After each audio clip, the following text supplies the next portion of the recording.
It feels like every day there's another leap forward in AI, doesn't it? It really does. Constant changes. And today, we're taking a close look at, well, a pretty big one. The launch of Meta's brand new standalone AI app. Yeah, this is significant. What's particularly interesting here is Meta's decision, their strategic move, to offer their AI assistant as its own dedicated application. Yeah. Because for a long time, their AI has kind of lived within their other platforms. Right, inside Facebook, Insta, WhatsApp. Exactly. So this move, it suggests a pretty significant shift in how they're thinking about AI. Absolutely. And to really understand what's going on, we've been digging into a few key sources. We've got Meta's official press release from yesterday, April 29th. Yep. And then some really good articles from the Times of India and the Indian Express, both from today, April 30th, plus a detailed piece from The Verge, also from yesterday. Good mix of official word and analysis. Yeah. So our goal today, our mission, is really to look beyond that initial buzz and figure out exactly what this new app brings to the table. What's new and why it's actually a noteworthy development from Meta. Precisely. Because, like you said, this isn't just another feature tacked on to something else. No. It's a deliberate offering, a distinct AI experience. And that's a crucial starting point, isn't it? This Meta AI app marks the first time they're giving us their AI assistant completely separate. Completely standalone. As you said previously, you'd find it, woven into WhatsApp, Instagram, Facebook, Messenger. Now it gets its own space. Yeah. So why? Why do you think they've gone for this standalone approach now? Well, that's the million-dollar question, right? Mm-hmm. It probably signals they believe AI assistants are becoming important enough as independent tools. Mm-hmm. By having a dedicated app, maybe they can reach more people.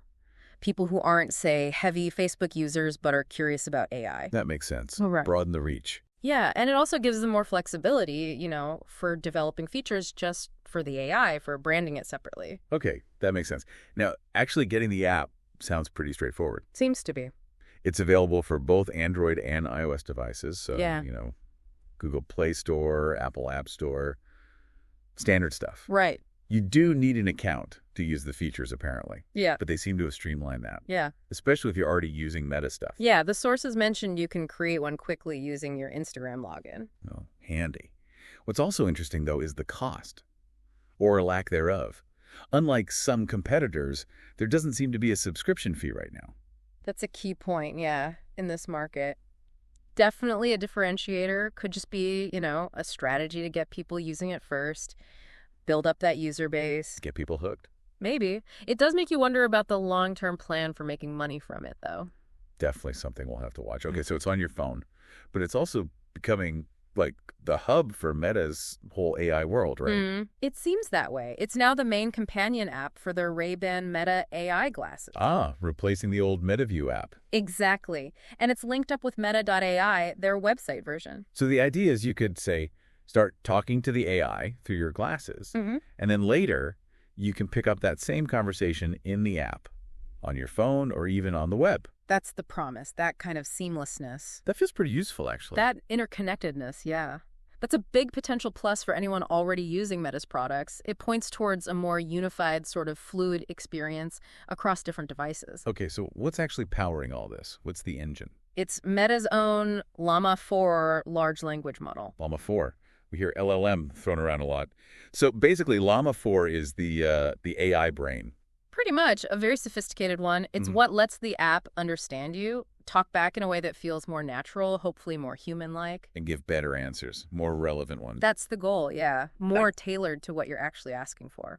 The fact they're using their own model, Llama 4, that's significant too, isn't it? Oh, absolutely. It shows how much they're investing in their own AI research. Gives them way more control over what the app can do now and where it goes next. It's their core tech driving this. Right. Okay, so one of the big features they're really pushing is voice.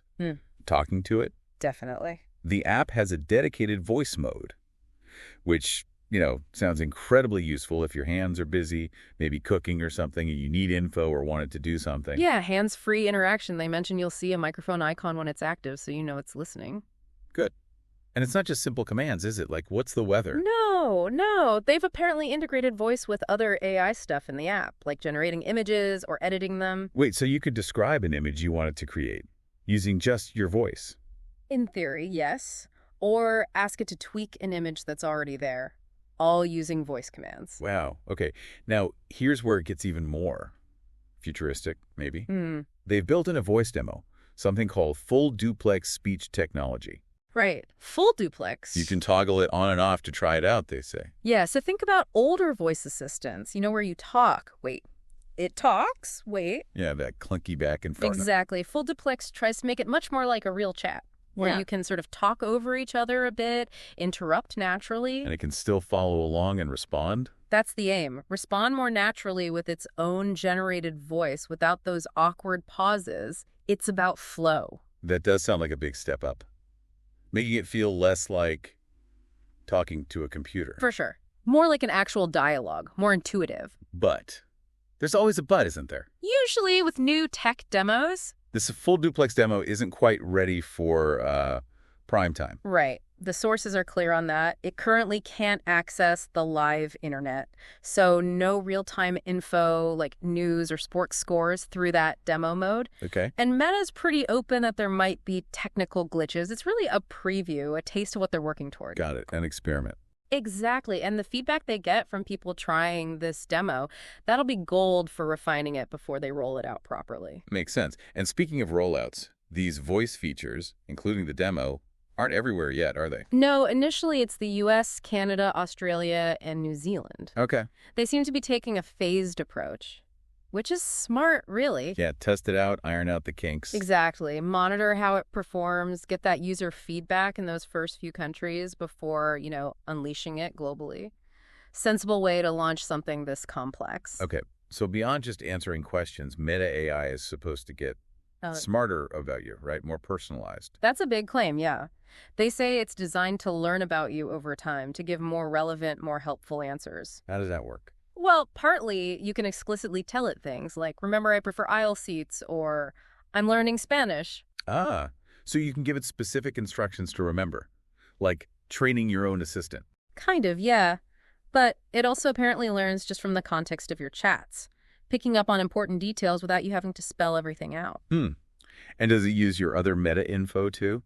Like Facebook profile stuff? It can, yes. Yes. If you've agreed to share information across your accounts in their account center. Ah, the permission aspect. Crucial. But yeah, with your permission, it can use things like your profile info, the kind of content you like or engage with on Facebook or Instagram, to build a better picture of your interests. To make the AI responses even more tailored. That's the idea. More comprehensive understanding leads to, hopefully, more insightful interactions. And these personalized responses, are they available everywhere yet?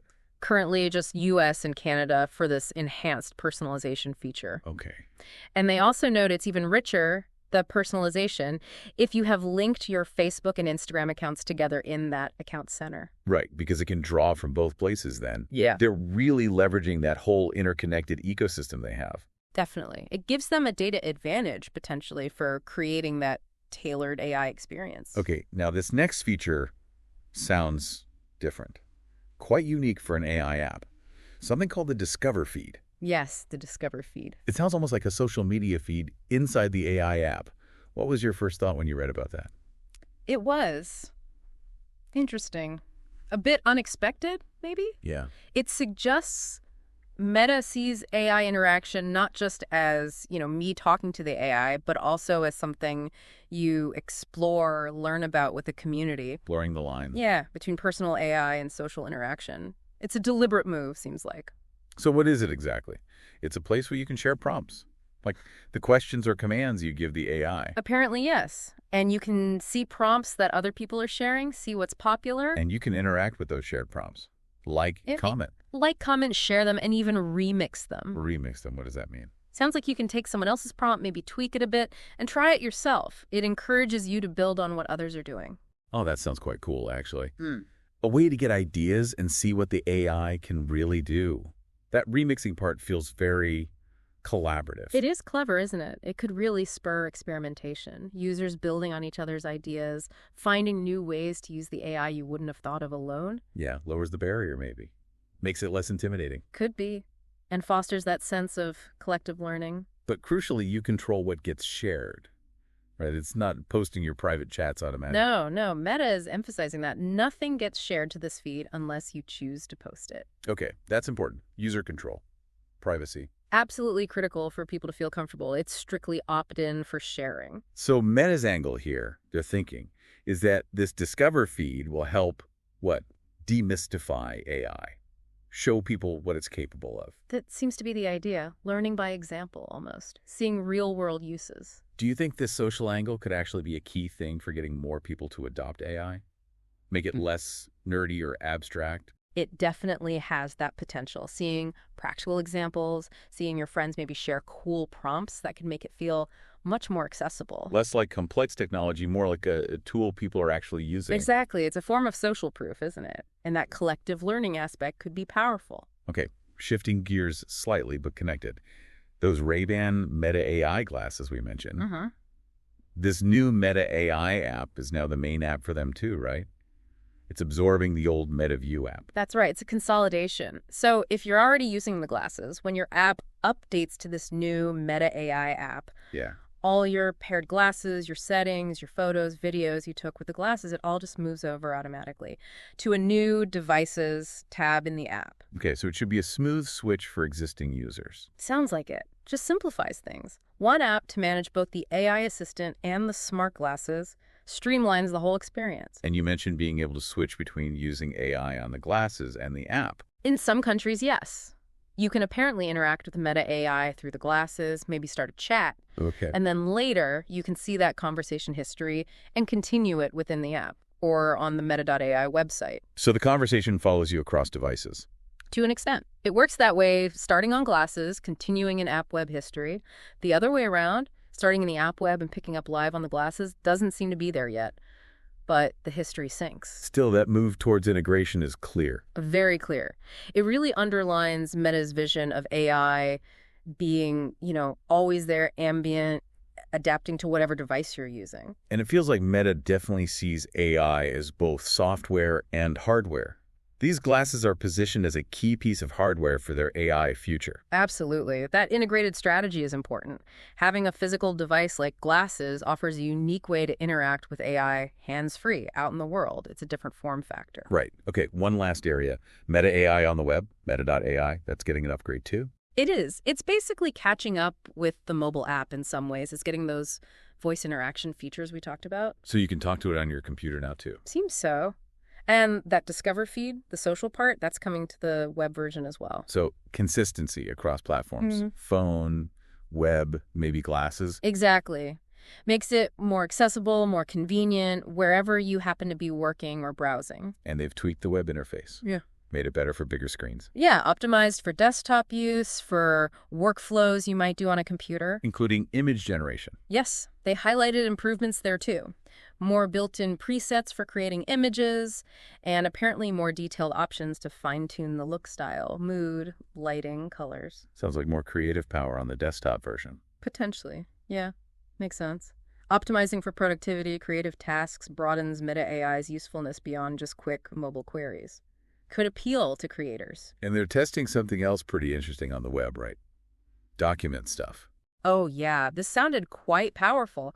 In some places, they're testing a kind of rich document editor. What does it do? Lets you use the AI to generate documents with both text and images and then export them as PDFs. Wow. And maybe even more significantly, they're testing the ability to upload your own documents for Meta AI to read, analyze, and understand. Whoa. So you could feed it a report and ask it questions about it. That seems to be the implication. Summarizing, finding info, maybe even helping draft new content based on existing docs. That could be a massive productivity boost if it works well. Yeah, that sounds like a potential game changer for work or study. Big implications for how we handle information, definitely. Okay, so lots of new features, lots of integration. But throughout all this, Meta is saying you're in control. They are emphasizing that, yes. User control. Like they've mentioned a specific setting, ready to talk. Right. Allows you to easily switch the default voice activation on or off. So you decide if it's always listening for a wake word or only when you specifically activate the voice mode. Putting users at ease, presumably, with these potentially always listening features. It's crucial, isn't it? That focus on user control, customization. Building trust is key if people are going to embrace these tools, feeling like you're in command. Okay, so let's try and wrap this up. To bring it all together, the Meta AI app is this new standalone way to use their personal AI assistant. powered by their own Llama 4 model. Right. Big focus on voice interaction, getting more personalized over time, and this really unique social Discover feed for sharing and learning AI prompts. Uh-huh. And it's tying tightly into their Ray-Ban AI glasses and the web version Meta.ai, creating this more unified ecosystem. So for you, the listener, what's the takeaway? It offers a potentially more, well, intuitive and personalized AI experience. Possibly, yeah.